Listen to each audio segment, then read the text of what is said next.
Assalamualaikum warahmatullahi wabarakatuh. Kami dari kelompok satu akan memaparkan konsep dasar dan perangkat teknologi informasi dan komunikasi. Perkenalkan, nama saya Bonanir Fitrianto. Nama saya Siti Salwa Asmaradani. Nama saya David Ilham Nurwansyah. Saya Sultan Albar Prayoga. Saya Azahra Sekar Putri. Nama saya Felix Tian Nugraha. Yang pertama adalah konsep dasar teknologi informasi dan komunikasi. Pengertian teknologi. Teknologi mempunyai beberapa pengertian. Para pakar memiliki argumen masing-masing dalam mendefinisikan teknologi. Kata teknologi berasal dari bahasa Yunani. Tekne yang berarti keahlian dan logia yang berarti pengetahuan. Teknologi dalam pengertian yang sempit mengacu pada objek benda yang digunakan untuk memudahkan aktivitas manusia seperti mesin, perkakas, atau perangkat keras. Henslin menjelaskan bahwa istilah teknologi dapat mencakup dua hal, yaitu pertama, teknologi menunjuk pada peralatan, yaitu unsur yang digunakan untuk menyelesaikan tugas. Teknologi merujuk pada peralatan sedemikian sederhana seperti sisir, sampai yang sangat rumit seperti komputer. Yang kedua, keterampilan atau prosedur yang diperlukan untuk membuat dan menggunakan peralatan tersebut. Teknologi dalam kasus ini tidak hanya merujuk pada prosedur yang digunakan untuk membuat sisir dan komputer, akan tetapi meliputi prosedur untuk memproduksi suatu tatanan rambut yang dapat diterima atau untuk dapat memasuki jaringan internet. Untuk selanjutnya ada pengertian teknologi informasi. Informasi sendiri adalah fakta atau apapun yang dapat digunakan sebagai input dalam menghasilkan informasi. Sedangkan data merupakan bahan mentah. Data merupakan input yang setelah diolah berubah bentuknya menjadi output yang disebut informasi. Informasi sendiri adalah sejumlah data yang telah diolah melalui pengolahan data dalam rangka menguji tingkat kebenarannya dan ketercapaiannya sesuai dengan kebutuhan. Dan di sini dibagi menjadi 3 hal yang penting harus diperhatikan dari informasi, yaitu yang pertama ada informasi merupakan hasil pengolahan data, dan yang kedua ada memberikan makna, dan yang ketiga ada berguna atau bermanfaat. Berikut merupakan ciri-ciri informasi yang berkualitas. Yang pertama ada akurat, dan yang kedua ada tepat waktu, 3 relevan, dan 4 lengkap. Lalu jenis-jenis informasi sendiri terbagi menjadi 5 hal. Yang pertama ada absolute information, yang B ada substitutional information, yang C ada subjective information, dan yang D ada objective information, yang E ada cultural information.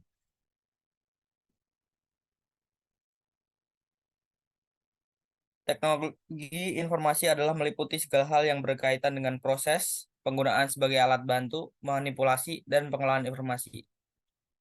Sulistyo Basuki menyatakan bahwa teknologi informasi adalah berbagai teknologi yang digunakan untuk menyimpan, menghasilkan, mengolah, serta menyebarluaskan informasi. Pengertian lain tentang teknologi informasi adalah suatu teknologi yang digunakan untuk mengolah data. Pengolahan itu termasuk memproses, mendapatkan, menyusun, menyimpan, memanipulasi data dalam berbagai cara untuk menghasilkan informasi yang berkualitas, yaitu informasi yang relevan, akurat, dan tepat waktu. Peran sendiri yang dapat diberikan oleh aplikasi teknologi informasi ini adalah mendapatkan informasi untuk kehidupan pribadi seperti informasi tentang kesehatan, hobi, rekreasi, serta rohani. Jadi, teknologi informasi merupakan alat yang memiliki kinerja untuk memproses pesan mulai dari mendapatkan, menyusun, memanipulasi data untuk tujuan tertentu. Selanjutnya akan dilanjutkan oleh teman saya. Di sini ada Zahra. di sini ada pengertian teknologi komunikasi. Kata komunikasi berasal dari bahasa Latin communis, yang berarti membuat kebersamaan antara dua orang atau lebih. Tubbs and Moss mendefinisikan komunikasi sebagai proses penciptaan makna antara dua orang atau lebih, komunikator satu dan komunikator dua.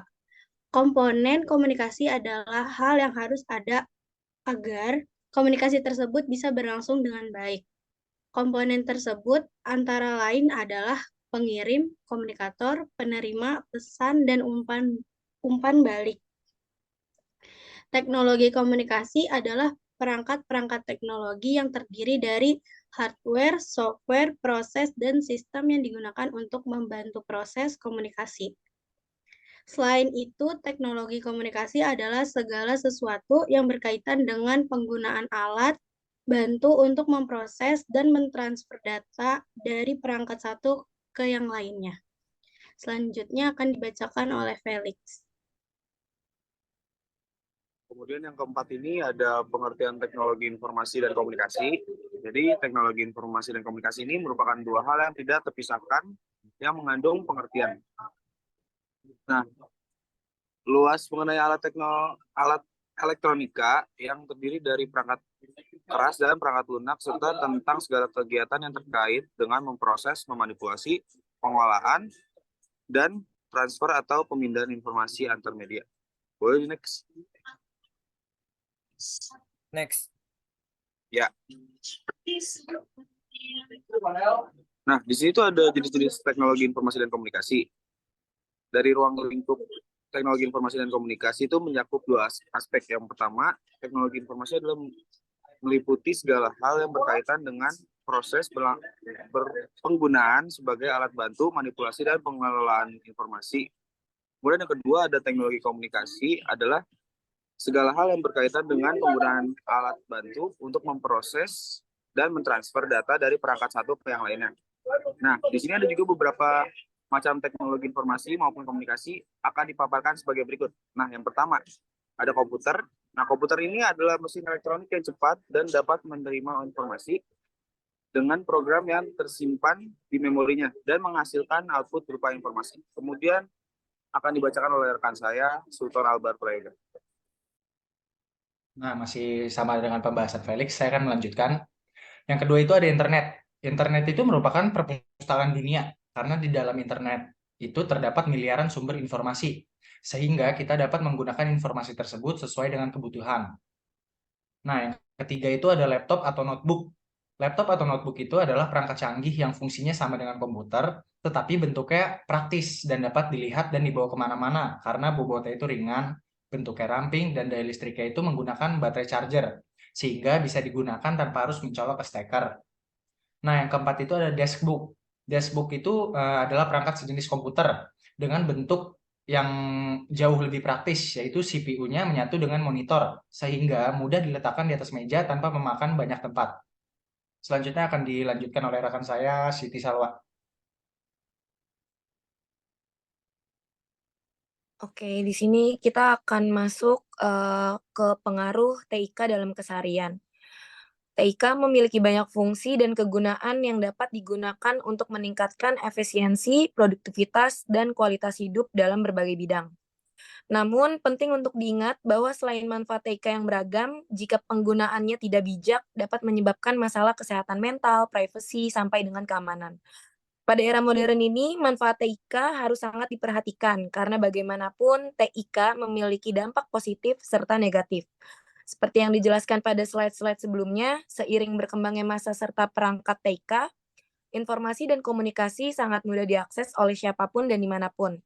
Karena hal tersebut, maka banyak mempengaruhi kehidupan kita saat ini.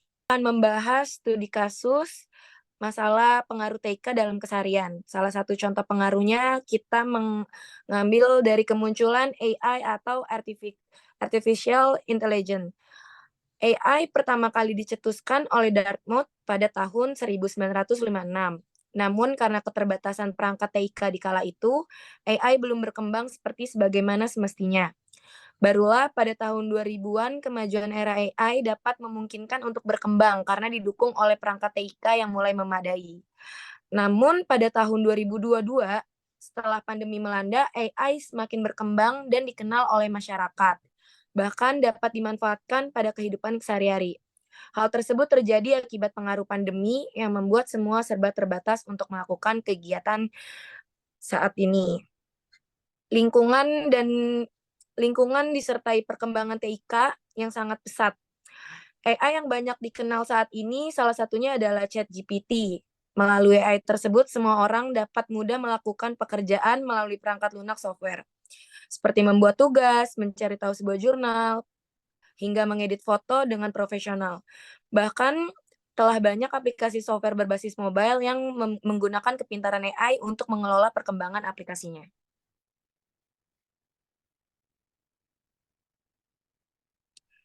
Selain pengaruh positif yang sudah saya sebutkan tersebut, pengaruh negatif tentu saja ada.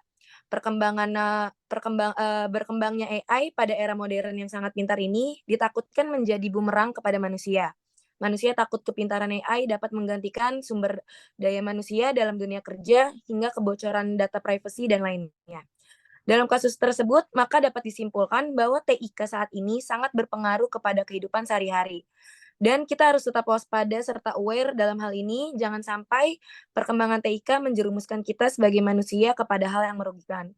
Kurang lebihnya, AI itu dapat berdampak positif seperti membantu pekerjaan kita yang telah saya sebutkan, dan negatifnya itu dapat mempengaruhi sumber daya manusia ya, kayak kita tuh takut pekerjaan kita nantinya akan di-cut atau dikurangi karena adanya AI ini. Karena AI itu benar-benar praktis banget, bisa membantu mulai dari mengerjakan jurnal dan lain-lain seperti tersebut. Sekian pemaparan dari kami, kurang lebihnya mohon maaf. Terima kasih. Terima kasih. Terima kasih. Terima kasih.